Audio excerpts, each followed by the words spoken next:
certaines femmes ont recours à la violence pour se protéger. Ça a été le cas d'Alexandra Lange, de Jacqueline Sauvage que vous avez défendu, Janine Bonagenta et Nathalie Tomasini. D'ailleurs, vous avez invoqué la légitime défense différée, c'est ça? En France, il y a une définition très restrictive de la légitime défense. C'est l'article 122.5 du Code pénal qui dit qu'il doit d'abord y avoir un acte d'agression, un acte d'attaque, un acte de défense dans le même temps, et ces deux actions doivent être proportionnelles. Ça, c'est la définition classique de la légitime défense. Ce qu'on a voulu évoquer dans l'affaire de Jacqueline Sauvage, c'est qu'il est très difficile d'invoquer cette notion telle que définie dans la loi actuellement dans le cadre de femmes victimes de violences conjugales. Très difficile, pourquoi? Parce que vous avez deux critères tels que je vous ai défini la légitime défense. Vous avez la concomitance, donc les deux actions qui sont faites en même temps, et le critère de proportionnalité. Or, une femme qui est en danger de mort permanent, qui sent qu'à n'importe quel moment, elle peut être tuée par son bourreau, est-ce qu'elle doit attendre le moment où celui-ci l'empoigne, l'agresse et va la tuer pour se défendre? C'est compliqué. La question se pose. En même temps, les rapports proportionnels, acte d'attaque, acte de défense, est-ce que le fait qu'elle se saisisse d'une arme pour se défendre alors que l'autre n'est pas armé, est-ce que pour autant on ne peut pas quand même évoquer la légitime défense? Et c'est ça le concept de légitime défense différée. Ça veut dire, ça a été mis en exergue au Canada en 90, donc il y a plus de 20 ans, en essayant d'expliquer que ces femmes qui sont violentées pendant plusieurs années, elles développent ce qu'ils ont appelé un syndrome de femme battue, SFB. Ce serait un syndrome, un ensemble de signes cliniques qui ne permettent plus à ces femmes de prendre une décision raisonnable. Elles n'ont plus la faculté autre de raisonner comme vous et moi, parce qu'effectivement, elles sont dans un état de conscience altéré qui font qu'à un moment donné, elles n'ont plus d'autre solution que de tuer pour survivre. Et dans l'affaire de Jacqueline Sauvage, j'en termine juste là, dans l'affaire de Jacqueline Sauvage, on a plaidé la légitime défense, mais la légitime défense, on s'est basé sur le texte. On a ensuite demandé effectivement aux jurés de repousser les limites trop restrictives de cette définition, mais malgré tout, il y avait bien un acte d'agression, puisqu'elle avait été agressée juste avant qu'elle se saisisse de l'arme. Donc on était bien dans le même temps, on n'était pas en même temps, c'est-à-dire véritablement d'une manière simultanée, elle n'a pas saisi l'arme alors qu'il tentait de l'agresser, il l'avait agressée, et dans les minutes qui ont suivi, elle a pris cette arme. Après, lorsqu'on nous a reproché l'absence du critère de proportionnalité, est-ce qu'on peut estimer qu'une femme battue pendant 47 années a des rapports proportionnels, des rapports, il y avait manifestement des rapports de domination tels qu'on ne peut pas parler de rapports équilibrés et proportionnels entre un bourreau et une victime.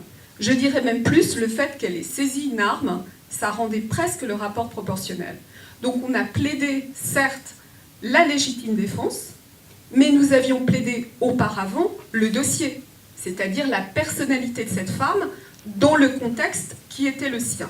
Elle n'a pas passé 2 heures avant de prendre le fusil, contrairement à ce qu'on peut entendre ou qu'on a entendu. Elle l'a fait très rapidement. C'est-à-dire qu'il l'a battue, il l'a agressée violemment, il est parti prendre un verre de whisky et il est allé donc sur la terrasse, il a pris une chaise, il a pris son verre et donc pendant ce temps, elle est allée chercher un fusil, elle l'a chargé et elle a tiré alors qu'il était de dos. Et voilà. Et donc c'est en quelque sorte, c'est ce qu'on lui reproche parce que on estime qu'elle l'a pas fait, c'était pas proportionnel et c'était pas dans le même temps. Pour Alexandra Lange, finalement, on a aussi plaidé la légitime défense et elle a été acquittée. Alors pourquoi ? Si on regarde à la loupe les critères, Alexandra Lange avait été battue aussi. Elle a pris un couteau pendant qu'il l'agressait, mais elle avait un couteau. Lui, il n'avait rien. On peut dire aussi que ce n'était pas proportionnel. Et malgré tout, le jury a été sensible à nos arguments, car nous avons fait référence justement à ce qui se passait au Canada. Nous avons fait référence à un arrêt de 1990. Donc depuis 1990, le Canada s'était penché sur les violences conjugales. Et dans certaines circonstances, avec l'appui bien sûr des expertises psychiatriques, acquitté ces femmes. Bon, je ne dis pas dans tous les cas, mais dans des cas bien particuliers, il a quitté ces femmes. Donc de 1990, il a fallu attendre 2012 pour introduire l'article dans le Code criminel canadien. Donc vous voyez tout le temps qu'il faut. 1990-2012. Jusque-là, si vous voulez, de 1990 à 2012, c'était la jurisprudence. C'est-à-dire que c'était, non pas au petit bonheur la chance, mais c'était effectivement les juges qui appréciaient ou non si cette femme devait être acquittée. En attendant, ils sont très en avance sur nous, ils étaient très en avance sur nous, puisque les femmes étaient souvent acquittées. Et justement, ces avocats dont je vous parlais et la magistrate nous ont dit que pour elle, Jacqueline Sauvage aurait été acquittée. Alors comment vous expliquez alors, je ne sais pas si on peut parler de retard français, mais en tous les cas que ce concept soit incompris parfois en France, comme vous le disiez au début, par des magistrats. Il y a plusieurs choses. Déjà, il y a un problème de mentalité. Il ne faut pas oublier que nous sommes dans une société latine, avec une bonne dose de machisme dans tous les secteurs de la société. Et ça commence par là, ça commence par l'éducation. Ça commence par apprendre aux petits garçons à respecter les petites filles dans les cours d'école. Donc ça, c'est important. D'autre part, j'oserais dire que cette affaire, Jacqueline Sauvage, qui a été, heureusement d'ailleurs, qui a été sous les feux des projecteurs, ça a dérangé plus d'un magistrat, plus d'un avocat. C'est vrai aussi que Jacqueline Sauvage a pu pâtir d'une espèce de machisme exacerbé à notre endroit également.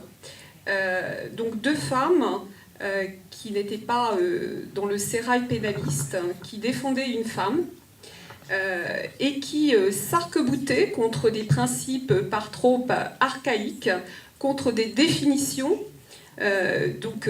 juridiques qui n'étaient pas adaptées, ça en a dérangé plus d'un. Donc c'est vrai qu'à un moment donné, d'ailleurs on s'est posé cette question de la même manière que peut-être le président Hollande se l'est posé. Puisque à un moment donné, Jacqueline Sauvage a aussi pâti du fait qu'elle avait été graciée partiellement. Et c'est pour ça d'ailleurs que le président Hollande n'avait d'autre choix que de la gracier totalement. Parce que finalement, cette femme, tout lui a été reproché. On lui a reproché, et là c'est Mathieu Lacombe qui va pouvoir s'exprimer aussi là-dessus, on lui a reproché une introspection pas suffisante. Le fait qu'elle ne se posait pas suffisamment la question de sa condamnation. Pourquoi cette condamnation ? Pourquoi elle n'était pas simplement une victime, telle que le disait, mais qu'au contraire, elle avait tué et que la victime n'était plus là, était enterrée, et qu'elle n'avait pas à se substituer à cette victime en se victimisant elle-même. Donc, si vous voulez, pour moi, l'affaire Sauvage, c'est véritablement un symptôme.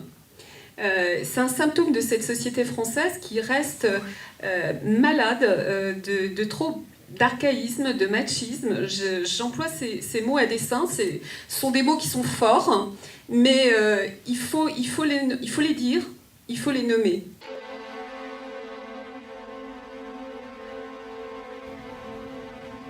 Est-ce que ça fait mal, madame ?